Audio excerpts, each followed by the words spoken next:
Hello, everyone. Welcome to another episode of Authentically Us.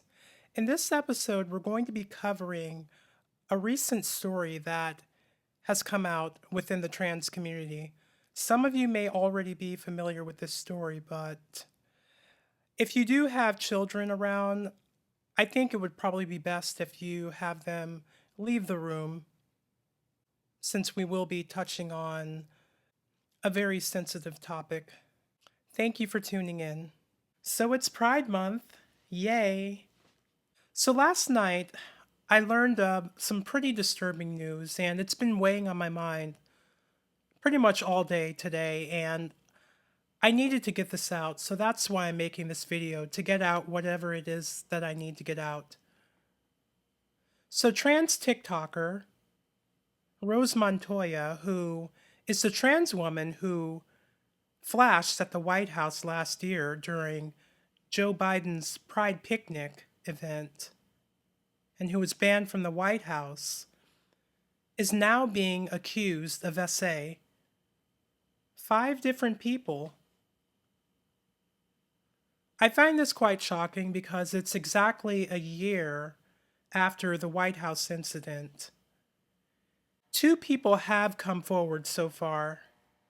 I don't know if these accusations are true or if they're not, but these are all accusations. It's all alleged, so no one's been charged with anything. But 2 of the 5 accusers, one guy, he's a trans guy. His name is Jesse Diamond. He goes by Trans Muscle Bear on TikTok, and I think on Instagram as well. And there's another guy named Elijah Alter. They're both friends. He's also accusing her, but the other 3 accusers are still unknown. They haven't come forward yet. And once again, this is all alleged. I don't know if any of this is true. However, Jesse Diamond, he's posted a few videos of making commentary and explaining, calling Rose out on what allegedly took place. And he even had incriminating emails that were actually sent, or that appeared to be sent by her. And I know for a fact that this is her email address because while she was on my podcast, that's the email that she used to correspond with me. I also read in one of the articles that Rose tried to get a restraining order against him, saying that she's accusing him of DV. And I'm sorry, guys, this is YouTube, so there are certain things that I cannot say, unfortunately, but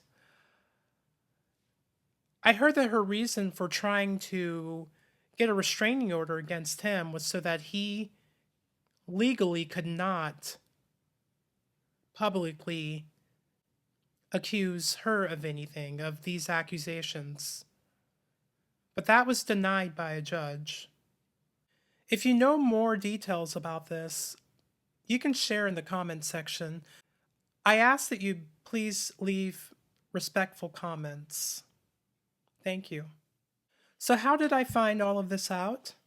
So last night I was compelled to go on Instagram. I hadn't been on Instagram in quite some time. I don't know why I had the urge to do it, but I did. And I noticed that someone had commented on a video that I posted last year in response to Rose's pseudo apology for the White House incident. The comment that they left was pretty recent. It was only a day old. So I thought it would be worth reading, and I read it, and it said that she was being accused of SA. So I replied to that comment and went to bed after that. This morning, I opened Instagram, and sure enough, they responded and told me who the trans guys that was accusing her of SAing them. So I looked at his TikTok page, and he's put up some posts about what he had gone through. I think this happened about 5 years ago, and that there were other people who were also violated, allegedly. I didn't think too much of this at first. Last night, I thought that all of this was probably being made up. But this morning, I Googled, I think, trans TikToker accused of SA, and sure enough, there were a few stories or a few articles. I think one of them is on Reddx, came up explaining the accusations that were being made against Rose. And there were several Twitter posts too that were also mentioning what had happened, and other people were giving their opinions. There isn't a lot about this on YouTube yet, but, and I don't even know if this is going to go anywhere beyond that. I'm hoping that, you know, most, if not all of this is not true, but yeah, those emails, that was pretty damning evidence, if you ask me. But my encounter with Rose, I had her on my podcast back in 2020, and prior to that, we chatted on Instagram for about an hour. But my encounter with her was brief. And, I was telling her some things about me, and she was telling me things about her, how she was raised in the church, and some details about her past relationship or most recent relationship that she had just gotten out of, and how things didn't end well. I didn't ask too many questions because I didn't want to pry, but she did, mention some things to me. And also on our episode, she mentioned some things about that relationship that she had just gotten out of. And later on, she asked if I could edit those parts out before I released the episode. And I willingly did that for her. It was nothing that was bad or incriminating against her. To respect her wishes, I took that out of our podcast episode and didn't really think much of it because it just sounded like a typical falling out that people often deal with in relationships. I found Rose to be interesting back then. It was never reciprocated. I've never mentioned this until now. Back in 2021, after it was a couple of weeks after our podcast episode aired, I wrote a song about my encounter with Rose.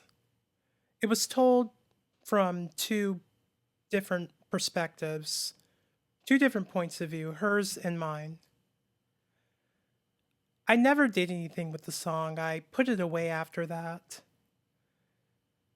But I'm thinking now, maybe I should try recording it. Maybe something will become of it. I don't know. Or maybe I'm just being foolish. I will bet that it is a better song than Dylan Mulvaney's Days of Girlhood. I may not be the best musician or the greatest songwriter or singer, but I think it's a decent song. So I might try it out and see what happens. I'm not here to say whether or not she's guilty of SA. I don't know. I wasn't there. But I heard even after the White House incident, she was still getting gigs. And I thought that would have, ended that because that really hurt the LGBTQ community. And I use the term community loosely, but that really set us back a lot. And a lot of people were hurt and upset that that happened at the White House. And even with the apology that she only apologized for the impact of her actions, which was the backlash, not the actual act. And after I called Rose out on her pseudo apology and the incident at the White House, she blocked me on TikTok. I think it was TikTok. And I was thinking, okay, yeah, real mature, right? Zero accountability. The sad part is that this makes us trans women look like predators.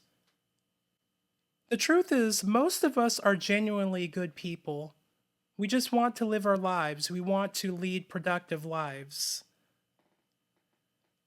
I'm really worried now that we're going to lose a lot of our rights, the rights that we have. A lot of us, we have to go out here and try to make a living for ourselves. We have to work jobs to support ourselves or apply for jobs, be interviewed for jobs, considered. And because what the activists are out here doing and things like this, it only makes things worse for those of us who still need to go out here and try to figure it out. This really bothers me a lot. It really does. I hope this isn't true. But that email, it pretty much was an admission of guilt. As of right now, not many people are talking about this. A lot of people are still unaware. And it was kind of strange how I found out. I'm not a big social media person, but, to find out something like that before going to bed and hoping that it wasn't true is, you know, not something you want to deal with. I'm really sorry to all of the victims, if this did happen, and I hope that you do get justice. And just know, whether you're trans or not, that not all trans people are bad or were degenerate or out to hurt other people, because that's not true. Like I said, we are genuinely mostly good people. Please remember to comment, and if you'd like, you can like the video. I would love to hear your thoughts and your opinions, even encounters that you've had or things that you've heard. Thank you for watching.